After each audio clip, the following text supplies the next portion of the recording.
Alright, welcome everybody to yet another bonus slash exclusive episode of the Wrestling vs. the World podcast. If you're enjoying your day, sweet. If not, what the hell ever. So, I did not get to watch the Royal Rumble live as it happened. I had stuff going on Saturday, pretty much the whole day. I did skim through the show in order to see what took place and everything like that, and I have looked at the results. Now, I wanted to talk about this just because of my predictions, and also because we have a huge wrench that got thrown in because of what happened at the Royal Rumble. First of all, let's talk about the women's Royal Rumble match. This won't be a full show review. I want to talk about just some things and also my predictions and everything. So, I was correct about Bayley winning the Royal Rumble match, but she last eliminating Liv Morgan rather than Becky Lynch, but I had a feeling Becky was not going to win. And I still stand by the belief that we're still going to see Bayley versus Io Sky coming up WrestleMania. So a conflict there within the whole damage control stuff. We did get some shocking returns like Naomi coming back all of a sudden, Jordan Grace, so the quote-unquote forbidden door was opened up. A couple of NXT appearances we had by Roxanne Perez and Tiffany Stratton. And Jade Cargill finally made her in-ring debut. Who knows what's going to happen with her going forward. But I had a good feeling we were going to see Bayley, and thank goodness we did not see Sasha Banks / Mercedes Moné. Because honestly, with how she departed and with her constant attitude and everything like that, please keep her away. But I mean, congratulations to Bayley winning the Royal Rumble, last eliminating Liv Morgan. So hopefully she's going to get a big moment at WrestleMania. Because I think she's one of the only ones that has not really had one of those big moments yet. In fact, she hasn't even been in a WrestleMania main event. Because, I mean, technically, Sasha was for WrestleMania 37 Night 1. Charlotte and Becky for the main event of WrestleMania 35. So maybe, well, then again, I don't know if that's going to happen depending on the card, but Bayley's got a chance. I'll say that. Now, it became obvious the next one, Roman was going to retain his championship. But please, can we stop with this whole thing of Solo Sikoa getting involved in every fucking match that Roman has? Like, Jesus Christ, it's the same thing. How many times have we seen this whole thing where somebody interferes inside of a black hooded sweatshirt, they unzip, oh, it's somebody from the bloodline. They're getting involved to help Roman retain. It's just the same copy-paste formula. Like, I get it, you got the heel, they gotta be the chicken shit, like, not being able to do things by the book and everything, but it's just copy-paste laziness right there. Roman has a match, somebody within the bloodline's gonna interfere to cause Roman to retain. Like, it's just overdone. I'm tired of it. I'm sure everybody else is. But at least I got it right that Roman was going to win. It was blatantly obvious. Now, Logan Paul, I had a feeling he was going to retain. I did not think it was going to be via disqualification against Kevin Owens. So it looks like Logan may be going into WrestleMania as U.S. champion. Who knows what's going to happen with Kevin.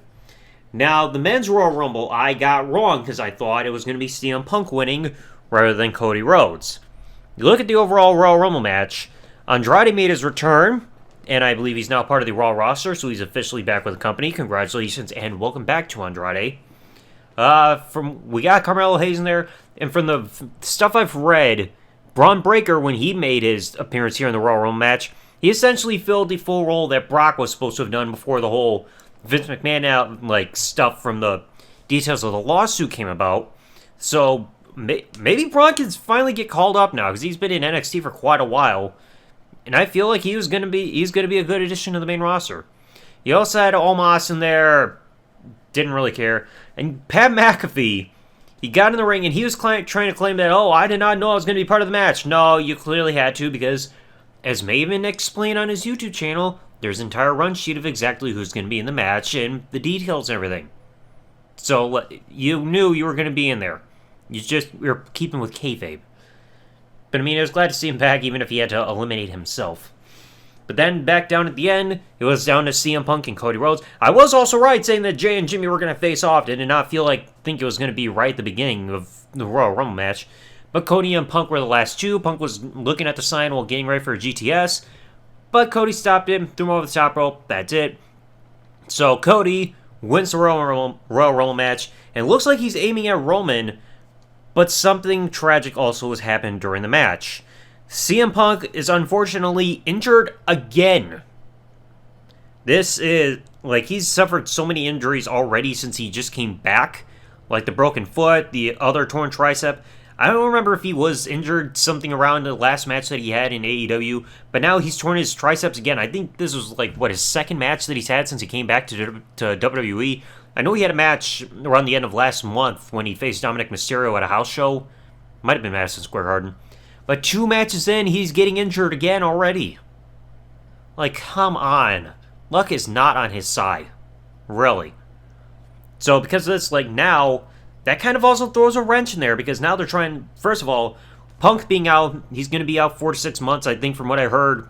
It's supposed to be 4 to 6, and he got injured taking the Future Shock DDT by Drew McIntyre.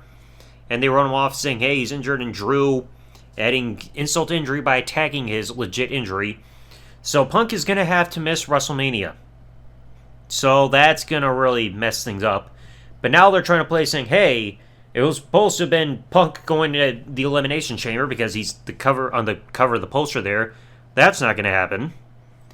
So Cody's got a choice here. He could go for the World Heavyweight Championship against Seth Rollins, somebody who's got a pretty lengthy history with since his return a couple of years ago. Or he could try to fully finish the story by having a second shot at Roman. Now, I saw on social media, somebody asked a question, and I had to retweet this. They're like, should Cody win at WrestleMania 40 if he goes after Roman? And I said yes, because if he loses again, there's really no turning back for him. Because think about it. How would that look for a guy if he wins back-to-back Royal Rumble matches, he goes after a specific person, and loses in back-to-back WrestleMania matches against that exact same guy? That will not do Cody any favors at all. To win back-to-back Royal Rumble matches, you go Roman both times for WrestleMania, and you still lose both times. I can understand losing the first time because Solo had, like I said, he always has to get involved. But it's just they've got to give Cody the win in this one, because otherwise, where do you go from here? I mean, look after WrestleMania last year. He managed to beat Brock Lesnar 2 out of the 3 matches that they had on television together.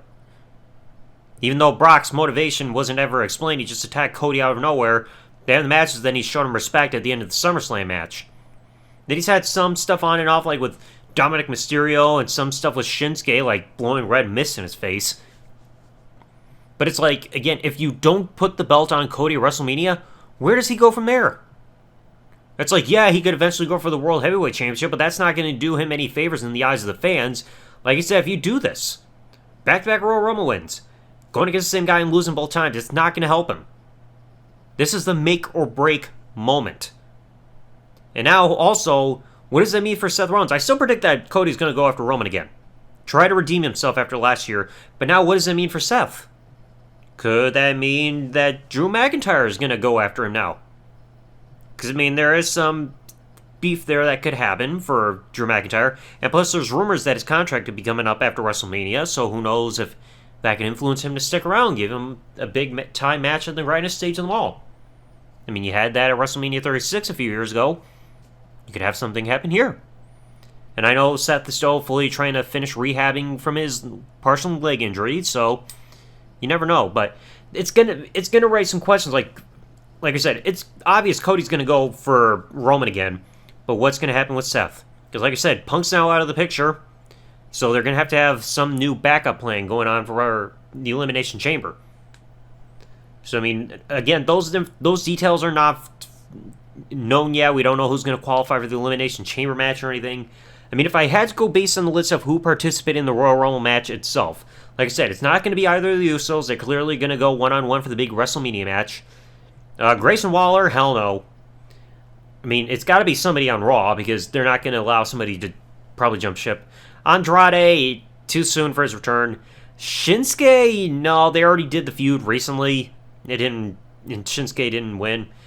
Dominic, no. If they want to get Seth Rollins, a bunch of cheering, everything like that will probably help, but no. Ludwig Kaiser, no. Finn, no, they already did that feud already. Bronson Reed, I honestly can't take him seriously. All he does is make goofy faces. If you've seen his pictures on WWE Supercard, you'll understand what I mean. Either always looks like he's getting hit in the nuts or is constipated. Kofi, he's not at that level. Now, I know they've teased Gunther, but here's the issue. If Gunther goes into WrestleMania and faces Seth Rollins, is he going to have to drop the Intercontinental Championship beforehand? Because I don't think they're going to do like a unification style match where both men have their championships on the line going against each other coming up at WrestleMania. Intercontinental versus World Heavyweight Champion. I don't see it happening. So again, unless he drops the Intercontinental Championship at the Elimination Chamber and then somehow becomes number one contender or something like that, it's not going to work. In fact, that wouldn't even make sense because he would have to participate in 2 matches in one, lose the Intercontinental Championship, then somehow get in the Elimination Chamber afterwards. All in the same night, so unless he loses it on Raw or everything, but it's like when you have a lengthy and historic Intercontinental Championship run that's now broken the Honky Tonk Man's record, how do you do it? You can't lose that on free television. Ivar, no. Braun Breaker, even if he comes on to Raw, it's going to be a bit pushy too soon. Omos, no, they did that random throwaway match at Backlash last year, no thank you. JD, no way. R-Truth and The Miz are not at that level. Damian Priest, now, I mean, he's still tag champions with Finn. And he's still also Senor Money in the Bank. But it's like, when does he cash this in? Like, he's still got a few more months left until the 1 year, time limit, expires and everything for how long he can hold the briefcase. And they're not going to do this to somebody where they hold the briefcase the entire time and they never cash it in. Ricochet, no. Sammy, I don't think so. So, I mean, the only person that seems feasible at this moment would be Drew McIntyre now. That feels like the only option we've got now. And like I said, especially after what we saw on Raw. Because you look at the other members of the Raw roster that were in the Royal Rumble, nobody else really feels like they're at that level or can be built up in time. You know? And because like I said, the other closest would be Gunther, but it's like it doesn't seem reasonable when you look at how much time we got left and what you would have to do. So, I don't know. It's a messy situation. Like I said, I'm still sticking with my other predictions. Like I said, for the last extra episode, the Usos going against each other, Bayley and Io Sky, maybe a United States Championship ladder match, Becky and Rhea, Cody Roman. And now instead of Punk versus Seth, which again would have still been a great thing to see, and maybe we'll get it next year depending on what the plans are. But it seems like the only person that looks like they could become a feasible number one contender in time, winning the Elimination Chamber match, to go against Seth would have to be Drew. That's the only option I can picture actually working right now. So, anyway, I mean, I was at least impressed I got 3-1 for my predictions, and I'm wishing CM Punk a speedy recovery. But it's just this is going to make you wonder what the long-term plans are going to be for WrestleMania now, because I can't think of anything else they're going to do for coming up at WrestleMania for any other matches just yet. I mean, I know they put the women's tag championships on Kairi Sane and Asuka, so the Kabuki Warriors have reunited within Damage Control, and they're women's tag champions again, because those tag titles won't go away. And who knows what other plans they got, but anyway. If you all can comment and what you do so, let me know what you all think about the outcomes of the Royal Rumble and who's going to face Seth at WrestleMania for the World Heavyweight Championship. Because like I said, I don't see Cody choosing Seth instead for his title match and everything. I only see him going after Roman again. We saw teases of that at the end of the Royal Rumble, and it only makes sense.